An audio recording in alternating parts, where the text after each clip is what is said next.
about National Innovation Visa? If not, then this is for you. Hello everyone, this is Neet. I'm a registered migration agent, and in this video, let's discuss everything in detail about National Innovation Visa. This is a new visa which was introduced in December 2024, and it is a replacement of Global Talent Visa. But none of the states so far in Australia, they were announcing the criteria. New South Wales is the first state they have announced the criteria for National Innovation Visa, and I'm going to discuss everything in details about all the 5 streams under New South Wales NIV. The streams are Academic and Researcher stream, Innovative stream, it is Sports Professional stream, it is Entrepreneur stream, and Creative Professional stream. So it means if you are exceptionally good either at sports or arts, academia or research, in that case you can get your ticket to permanent residency here in Australia using NIV, that is National Innovation Visa. Right now you know that Olympics is fast approaching. So what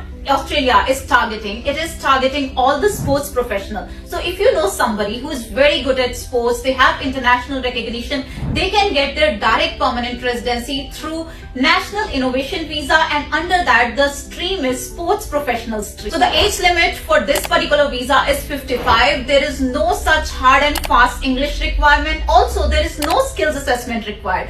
All you need an individual who is exceptionally talented and they have international recognition either in arts, sports, research, or they are very good at business. Let's say from last 2-3 years they have a very good business record. In that case, they can get sorted their permanent residency here in Australia. If you want to know more about this, since the nomination process is going to open in July, you can always contact Visa Empire. We can assess your profile or your friend's profile, and we can get sorted your permanent residency.